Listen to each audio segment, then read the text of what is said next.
नमस्कार। वैदिक एस्ट्रो केंद्र में आपका हार्दिक स्वागत है। और आज के इस कार्यक्रम में हम आपके साथ जो चर्चा करने जा रहे हैं, ये एक जो हमारे हिंदू पर्व है, बहुत महत्वपूर्ण पर्व माना गया है, जिसको हम रक्षाबंधन के नाम से जानते हैं। इसके विषय में हम चर्चा आपसे करेंगे और ये बताएंगे आपको कि इस बार का जो रक्षाबंधन है प्रिय साथियों, और उसका जो शुभ मुहूर्त है, वो पिछले कई वर्षों से जो हम शुभ मुहूर्त बताते आ रहे हैं आपको रक्षाबंधन का, उससे ये बिल्कुल अलग है। और यही बात ध्यान देने वाली है और ध्यानपूर्वक सुनने वाली है। और इससे पहले कि हम आपको वो शुभ मुहूर्त के विषय में बताएं, वो तो हम बताएंगे अंत में इस चर्चा के आपको, लेकिन इससे पहले आपको ये भी बताएंगे कि इस शुभ मुहूर्त का महत्व क्या है। दूसरी बात, पूजा की विधि बताएंगे कि इस रक्षाबंधन में राखी जब बांधी जाती है तो उसके क्या नियम हमको फॉलो करने चाहिए और किस प्रकार पूजा करनी चाहिए। और इसके पीछे रक्षाबंधन का जो पर्व हमारे हिंदुओं के द्वारा मनाया जाता है, इसके पीछे क्या पौराणिक कथाएं क्या कहती हैं, क्यों इसको मनाया जाता है, ये बात भी यहाँ पर थोड़ा समझने वाली है। और रक्षाबंधन जिस दिन मनाया जाता है उसमें किस किस बातों का और किन किन बातों का ध्यान रखना चाहिए, ये सारी बातों पर हम चर्चा करेंगे बहुत संक्षेप में। तो ये चर्चा आप सभी ध्यान से सुनिए और अंत में आपको शुभ मुहूर्त बताएंगे। और देखिए, रक्षाबंधन का जो पर्व है, इसमें बहुत हमारे हिंदू पर्व को जो लोग मनाते हैं, यानी कि राखी बंधवाते हैं अपनी बहनों से, बहनों के द्वारा, और या बहनें भाइयों को राखी बांधती हैं, उसमें बहुत से परिवारों में ये शुभ मुहूर्त जो है वो उसको गंभीरता से नहीं लेते हैं, लेकिन इसको गंभीरता से लेना चाहिए। अगर हम कोई भी कार्य शुभ मुहूर्त में करते हैं तो हमें उसके परिणाम भी अच्छे प्राप्त होते हैं आने वाले दिनों में। और यदि हम कोई भी कार्य बिना किसी शुभ मुहूर्त के ही कर लेते, मान लीजिए राखी का बंधन का पर्व है ये, और हम इस दिन राखी का जब त्यौहार मनाते हैं, हम शुभ मुहूर्त के अतिरिक्त किसी समय में अगर वो राखी बंधन का त्यौहार मनाते हैं, तो वो हमारे लिए उतने शुभ परिणाम नहीं देगा जितने कि अगर हम उसको शुभ मुहूर्त में मनाएंगे उस पर्व को। इसका अपना एक बहुत ही अलग महत्व हो जाता है। यही बात यहां पर समझने वाली है। इस चर्चा में हम इस बात के विषय में चर्चा आपसे करने जा रहे हैं। तो प्रिय साथियों, आपके साथ इस वर्ष 2022 में पड़ने वाले रक्षाबंधन के विषय में हम बात करेंगे और बताएंगे संक्षेप में कि ये जो रक्षाबंधन का पर्व है, इसका क्या मतलब होता है और इस पर्व को मनाने के पीछे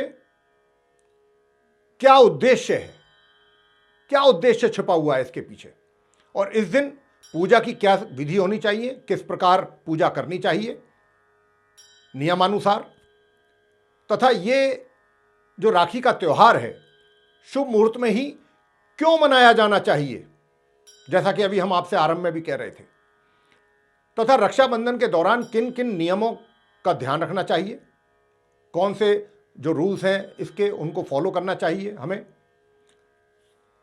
विशेष ध्यान किन किन बातों का रखना चाहिए। साथ ही साथ चर्चा के अंत में हम आपको राखी बंधन एवं पूजन के जो शुभ मुहूर्त हैं उसकी तिथि और समय भी आपको जरूर बताएंगे। तो आप इस वीडियो को अंत तक जरूर देखिए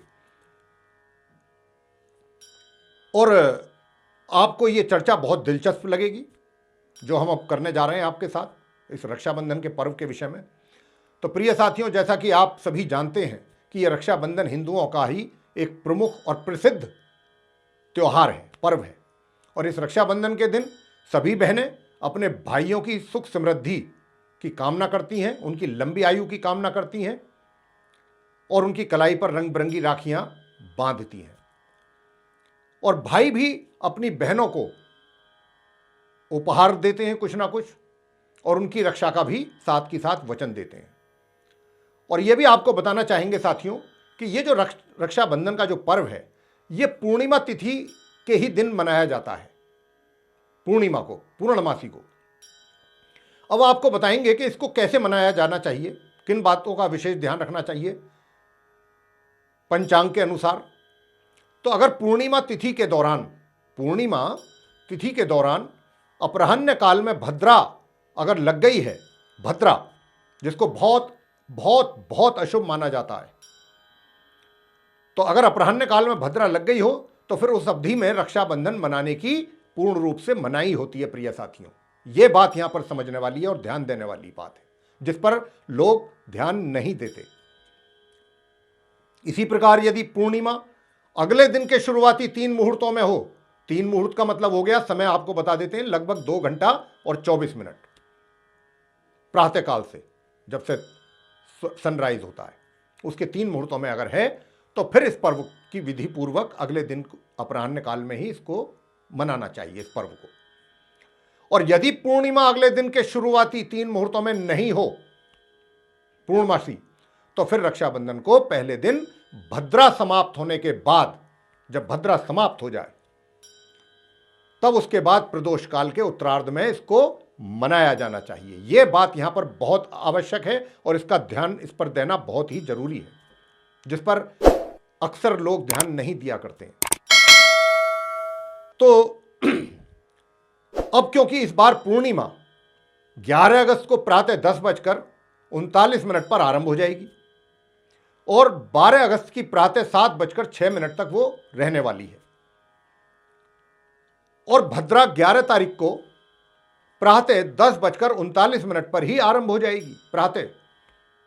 अब लोग क्या गलती करते हैं कि उधर भद्रा भी आरंभ हो गई है, बस उनको राखी बांधने की जल्दी होती है कि किसी तरह राखी बांधो भाई, बन गया त्योहार, जो कि बिल्कुल गलत है। यह विधि गलत है, यह सोच गलत है।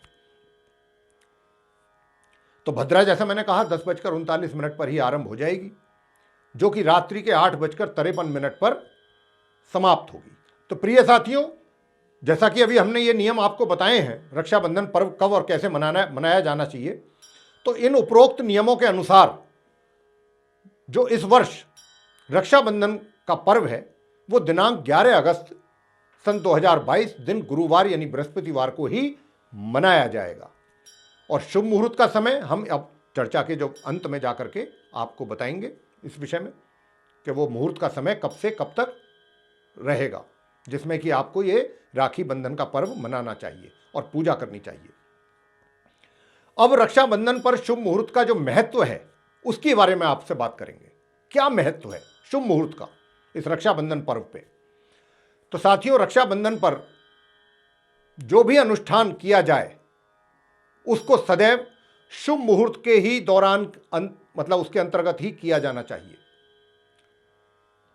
इस पर्व के रीति रिवाजों को संपन्न करने के लिए अपराह्न काल को वैसे तो सबसे अधिक शुभ समय माना गया है, बशर्ते, यानी कि शर्त यह है कि इस अवधि में भद्रा काल बिल्कुल ना हो, यानी कि भद्रा ना लगी हो।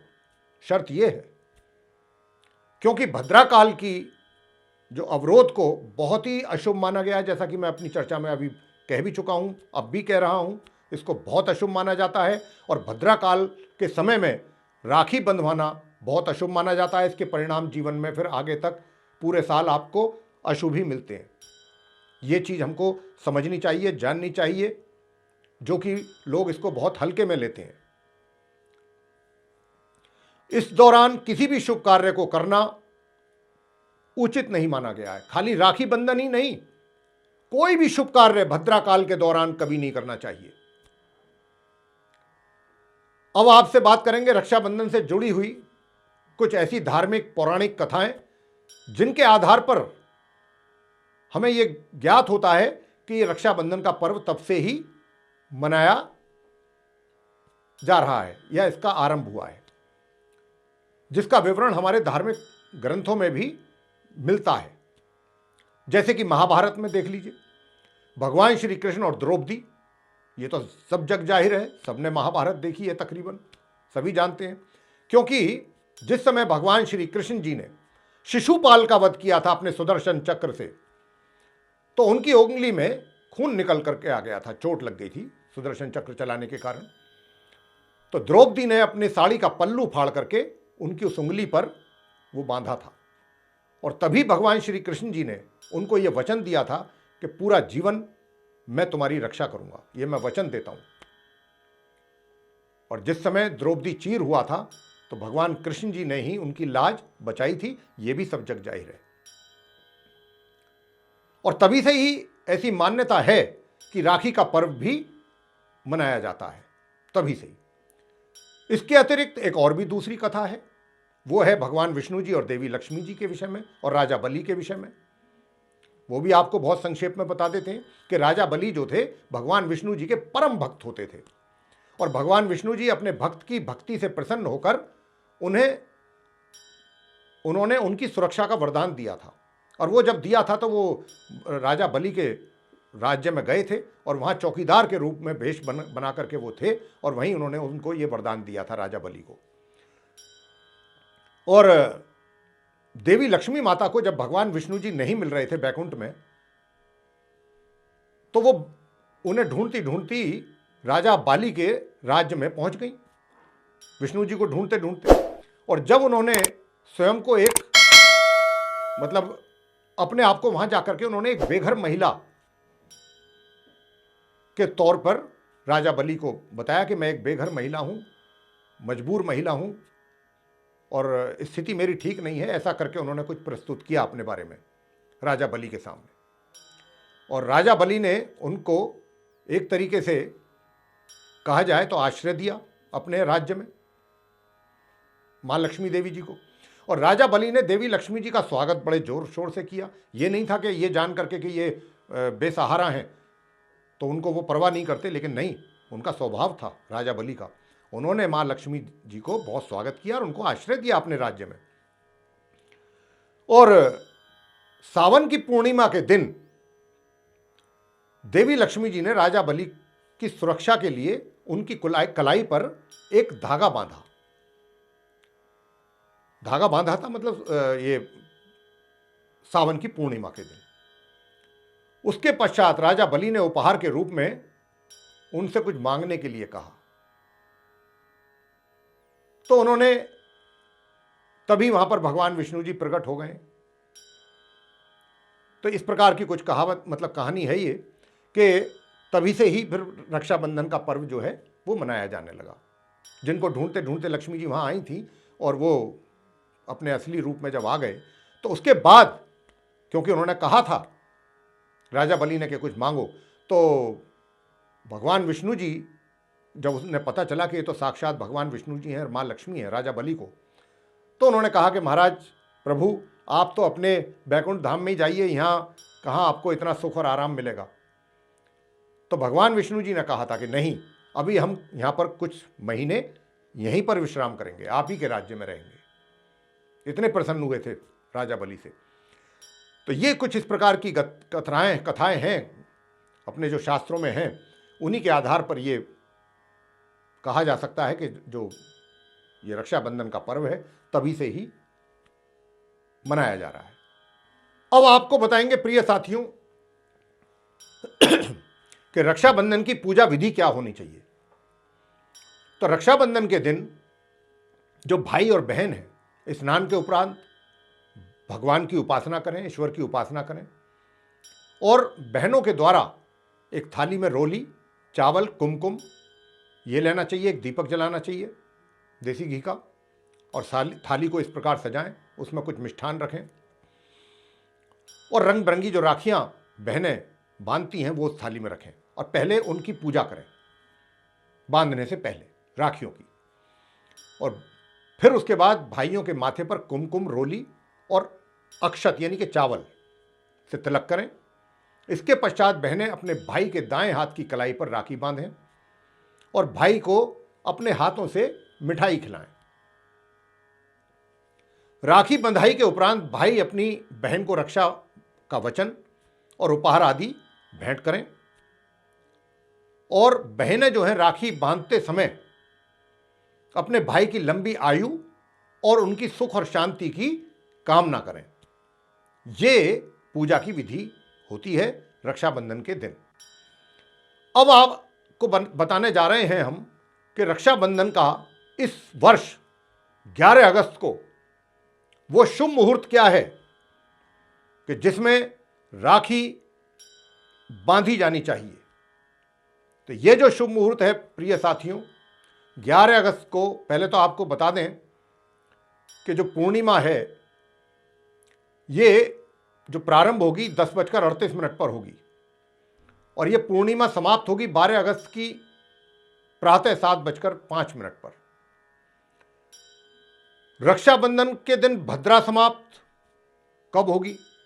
11 अगस्त रात्रि 8:52 पर भद्रा समाप्त होगी।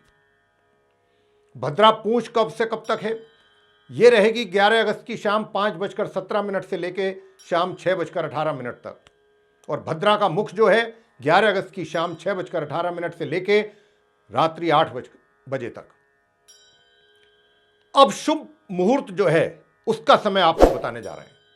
यह जो शुभ मुहूर्त है प्रिय साथियों, जो प्रदोष काल का समय है 11 अगस्त को, यानी कि 11 अगस्त को प्रदोष काल के समय रात्रि 8:52 से लेके रात्रि के 9:15 तक ही यह शुभ मुहूर्त का समय है। यह रात्रि में है, इस बार दिन में नहीं है। जबकि बहुत लोग तो प्रातःकाल उठते ही राखी बंधवा लेते हैं, जो कि बिल्कुल गलत है। बिना शुभ मुहूर्त के कभी राखी नहीं बंधवानी चाहिए। और इसकी जो समय अवधि है शुभ मुहूर्त की, केवल और केवल 23 मिनट के लिए है। तो इस बार का जो ये शुभ मुहूर्त है प्रिय साथियों रक्षाबंधन का, जिसके बारे में हमने अभी आपको जानकारी दी है, इसका बहुत ध्यान रखें। और हमें उम्मीद है, पूरी आशा है कि ये जो हमने रक्षाबंधन के पर्व को लेकर के जो आपके साथ चर्चा करी है और जो जानकारी आपके साथ साझा की है, ये आपको जरूर पसंद आई होगी। और अगर पसंद आई है तो आप इसको लाइक जरूर करें और चैनल को भी सब्सक्राइब करना ना भूलें। साथ ही साथ अधिक से अधिक मात्रा में इस वीडियो को शेयर करें ताकि दूसरे भी लोग इससे लाभ ले सकें। और यदि आप ये चाहते हैं कि आने वाले दिनों में जो भी हमारे वीडियोस बनने हैं वैदिक एस्ट्रोलॉजी से रिलेटेड डिफरेंट टॉपिक्स पे, उनकी नोटिफिकेशन सबकी, और वे सारे वीडियोस समय रहते आप तक सीधे पहुंचें, तो उसके लिए जो आप ये बेल आइकन देख रहे हैं ये जरूर पुश करें। तो प्रिय साथियों, इसी के साथ साथ बहुत बहुत आपका धन्यवाद। जय माता दी।